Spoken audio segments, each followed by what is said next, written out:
Welcome back, everybody. Man, it feels like forever since we've been on the air. I skipped last week Wednesday video, but for good reasons.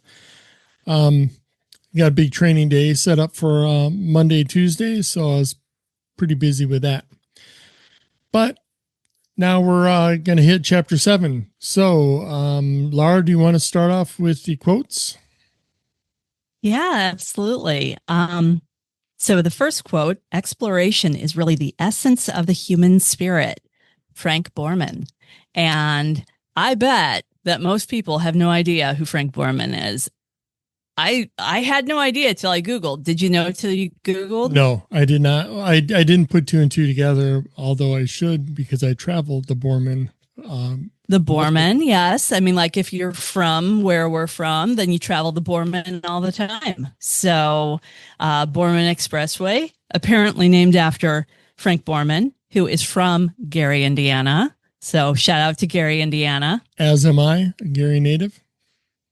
Yes, the place of your birth. Actually, I was born, I guess, on the side of the road in an ambulance in a snowstorm, heading to Gary. Um, so I digress, though. Borman was, interestingly, an astronaut and flew on the Gemini and Apollo missions. Interesting. Yes.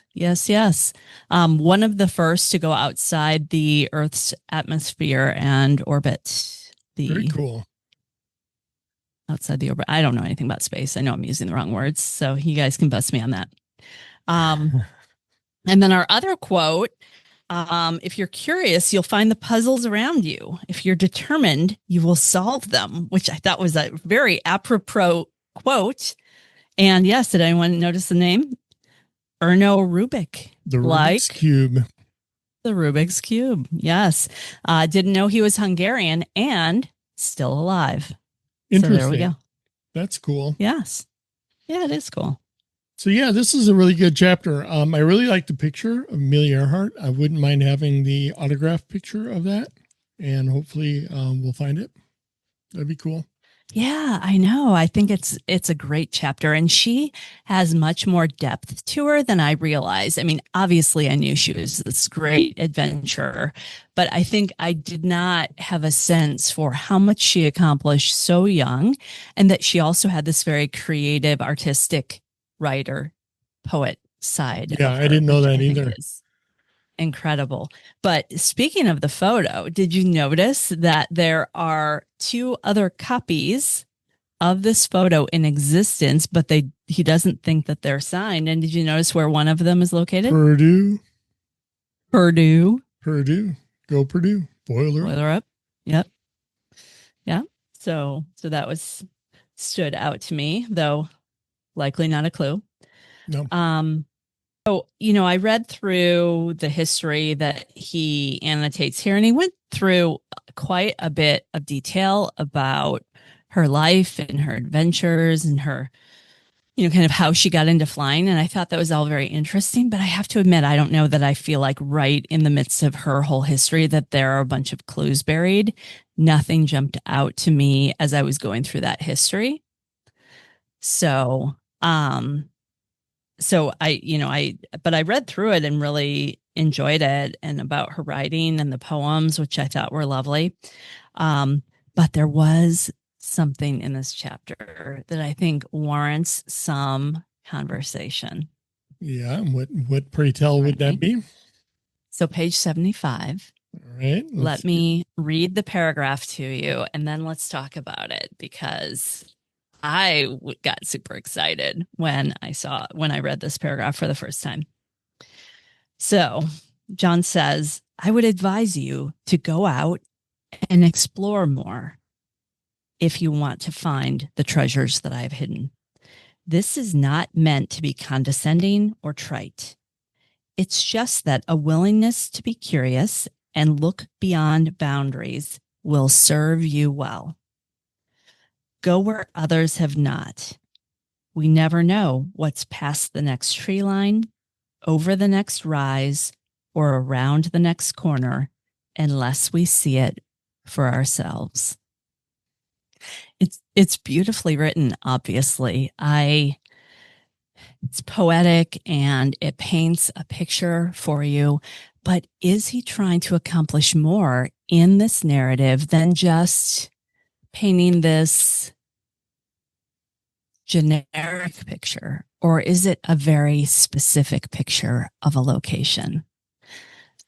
So that's what I thought immediately when I read this is he's giving me directions. He is giving me specific directions to where this box is hidden. Now, I don't think that you could find the geography, what state it's in or what have you from this paragraph. But I do think once we've taken all the other clues and narrowed down to where the box is, it's what state and what region and what area, and we are boots on the ground. This paragraph, I am convinced, is going to lead us to the box.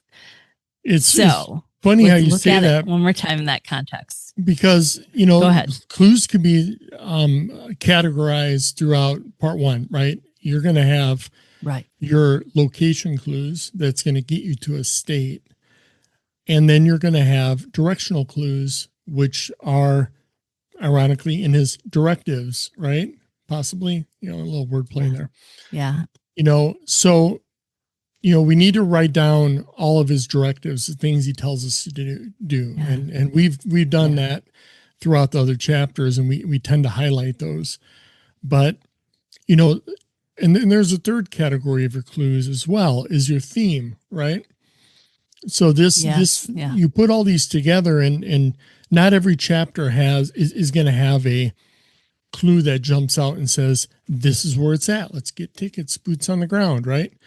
There are going to be some subtle clues. There's going to be some that point you to a possible state. And then there's going to be the ones that are more specific because we can derive a state. It's all going to be hard to figure out, right?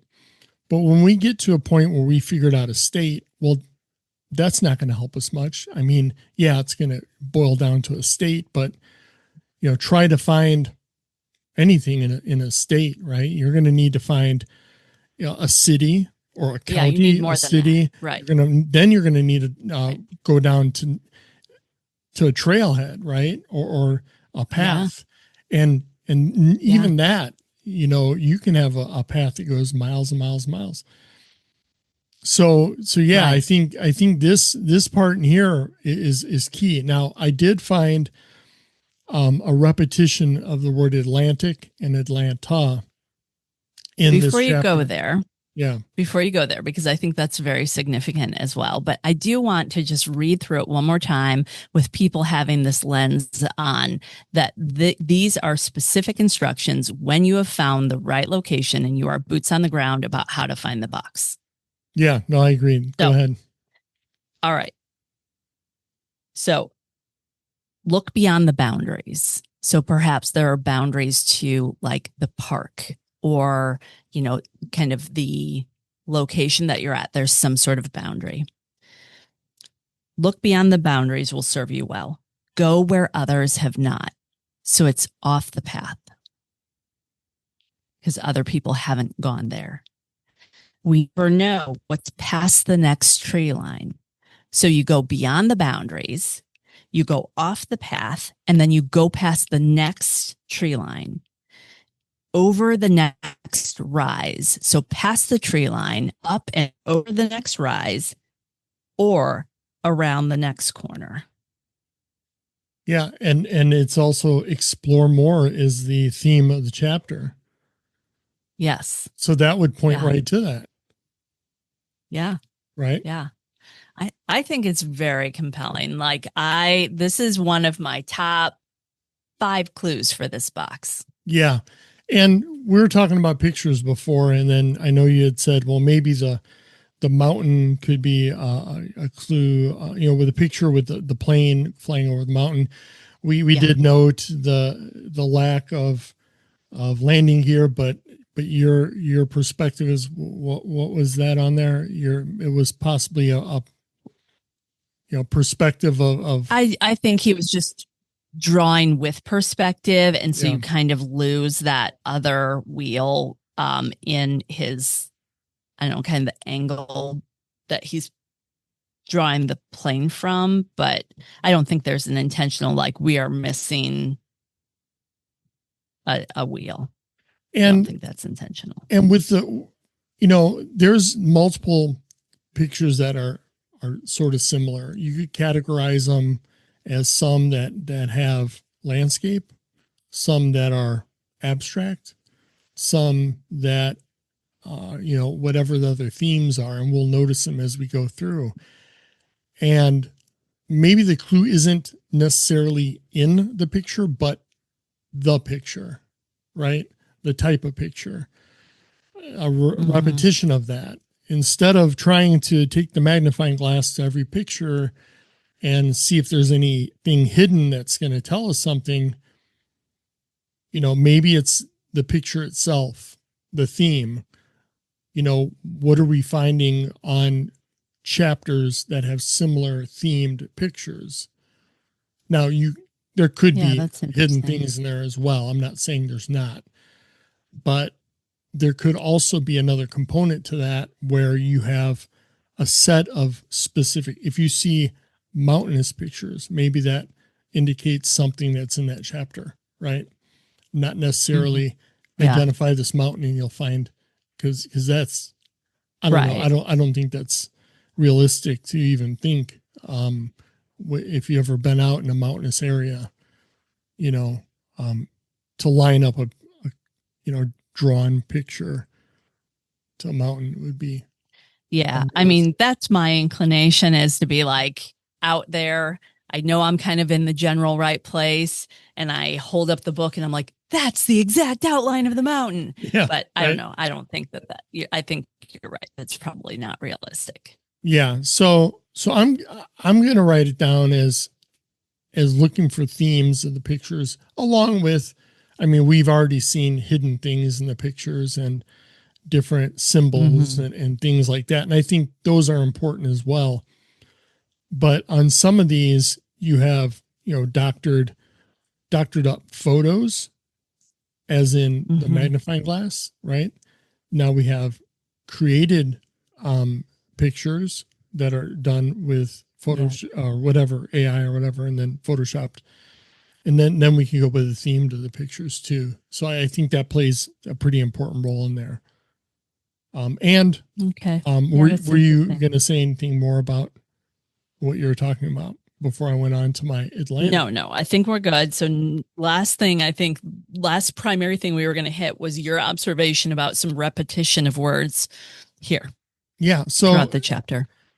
I'm not going to quote them, but as you can read through yourself, when you do reread this chapter, which I'm sure people do on a regular basis, right?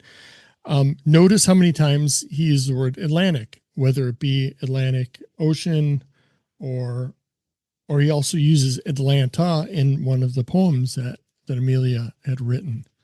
It's on page 74. It's Atlanta of the air was the last words in it. So, it's a repetition there. And anytime I hear a state or a, something like that, it raises my senses up, and I make note of it. Not sure what to do with it yet, but if you do see a repetition of these throughout the book, that could possibly point to something as well. So I think that is something that we don't want to ignore, of course, but not quite sure what to do with it yet. I mean, we're only on chapter 7. There's another 13 or so. Yeah. 10, so 13. When I look down at that, you mentioned that he says at Atlanta or Atlanta in the poem that she did. And I'm like, why is that misspelled? And I thought, it's probably not misspelled. It probably means something. And Atalanta was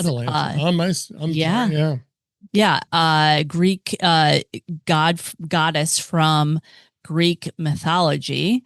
That is the goddess, I think I read, of the air. Greek goddess of the air. Okay.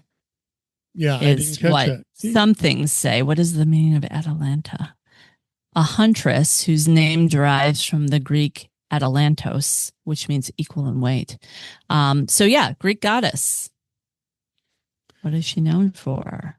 Exceptionally skilled huntress, wrestler, and runner from Greek mythology, renowned for her athleticism and fierce independence.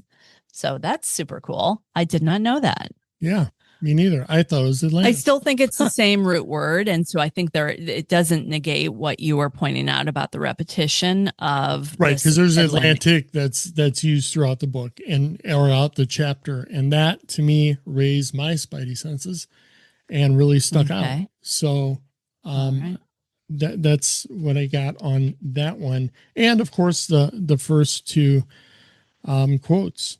I mean, if we're doing into the explore more, and that ties in with his directive in the back, and that also ties in with the quotes as well. You know, I think, you know, these are, you know, it couldn't be more clear to me, you know, unless there's, you know, and in other chapters we'll find other things as well. But I think this one is specific. This one's pretty specific. This one is to be used when you're on boots on the ground after you found the state. So I want to hear people's comments about that. Leave us a comment. We really love interaction, especially lately. You know, we got a lot of new subscribers. I mean, this is great. And it's great to interact with you guys. And that's, we try to do as fast as we can. Usually within the first 10 minutes or so. You know, which was good. Sometimes my midweek ones, though, when I'm driving home, I don't look at my phone when I drive. But you are all over it. I know you are. We could be mid conversation, mid word. You get a notification that someone's commented. Yeah. Same with emails too. We get emails too, and we try to respond to those. So we like it when you guys reach out. He reads all of them to me, and we do think about them and talk about them. So please do comment. I want to know specifically on the paragraph that I pointed out from this chapter. Do you think that it is specific instructions once your boots on the ground to find where he hid the box? Yeah, I'd like to hear that. Yep. And don't forget to get your American Treasure pin like I have. I'll leave a link in the description for that. Sorry to get off topic, but I just saw myself in the video with my pin on. So we got to support the American Treasure podcast. Yes. So did you have any more items in here? This was another short chapter, but it was a good one. I really enjoyed it. So, no, I think I'm good. Great. And I'm glad we're able to get a video out today, because we said last week that we may not, but we did. And, you know, keep looking for new ones during the week. Like I said, it's been really busy. This time of year is busy for both Laura and myself with work, but we're going to push out as much good stuff as we can. But we just don't want to push something out just for the sake of pushing things out. So if we don't get to it, the midweek ones, that's why. So with that, I wish everybody a good, safe, and healthy week, and reread the chapter and tell us what you think about it. And we'll get ready for chapter 8 next week. And we will see you guys soon. Take care. Have a good week. We'll see you.